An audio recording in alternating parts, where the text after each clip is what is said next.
The Raven by Edgar Allan Poe.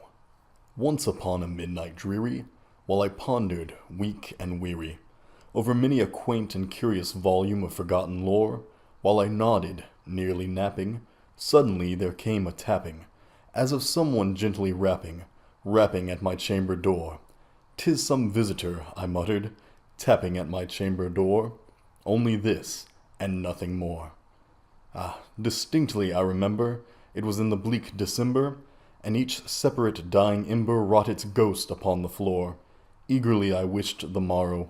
Vainly I had sought to borrow from my books surcease of sorrow, sorrow for the lost Lenore, for the rare and radiant maiden whom the angels name Lenore, nameless here forevermore.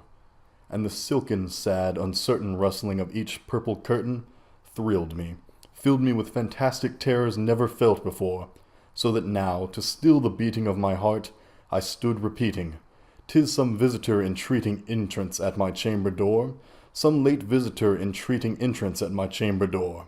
This is it, and nothing more." Presently my soul grew stronger, hesitating then no longer.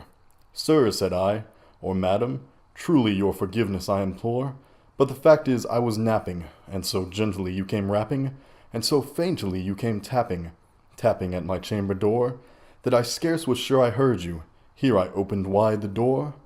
Darkness there, and nothing more. Deep into that darkness peering, long I stood there wondering, fearing, doubting, dreaming dreams no mortal ever dared to dream before. But the silence was unbroken, and the stillness gave no token, and the only word there spoken was the whispered word, Lenore. Then I whispered, and an echo murmured back the word, Lenore, merely this, and nothing more. Back into the chamber turning, all my soul within me burning, soon again I heard a tapping somewhat louder than before. "Surely," said I, "surely that is something at my window lattice. Let me see then what thereat is, and this mystery explore. Let my heart be still a moment, and this mystery explore. 'Tis the wind, and nothing more." Open here I flung the shutter, when with many a flirt and flutter, in there stepped a stately raven of the saintly days of yore. Not the least obeisance made he, not a minute stopped or stayed he, but with mien of lord or lady, perched above my chamber door, perched upon a bust of Pallas just above my chamber door, perched and sat, and nothing more. Then this ebony bird beguiling my sad fancy into smiling, by the grave and stern decorum of the countenance it wore. "Though thy crest be shorn and shaven, thou," I said, "art sure no craven, ghastly grim and ancient raven, wandering from the nightly shore. Tell me what thy lordly name is, on the night's Plutonian shore." Quoth the raven, "Nevermore."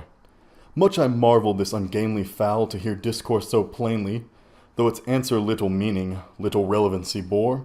For we cannot help agreeing that no living human being ever yet was blessed with seeing bird above his chamber door, bird or beast upon the sculptured bust above his chamber door, with such name as Nevermore. But the raven, sitting lonely on the placid bust, spoke only that one word, as if his soul in that one word he did outpour, nothing farther than he uttered, not a further than he fluttered, till I scarcely more than muttered, "Other friends have flown before. On the morrow he will leave me, as my hopes have flown before." Then the bird said, "Nevermore." Startled at the stillness broken by reply so aptly spoken, "Doubtless," said I, "what it utters is only its stock and store, caught from some unhappy master whom unmerciful disaster followed fast and followed faster, till his songs one burden bore, till the dirges of his hope that melancholy burden bore, of nevermore." But the raven still beguiling all my fancy into smiling, straight I wheeled a cushioned seat in front of bird and bust and door.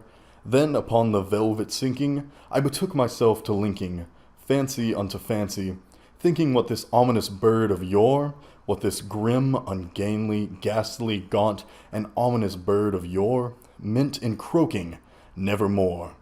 This I sat engaged in guessing, but no syllable expressing.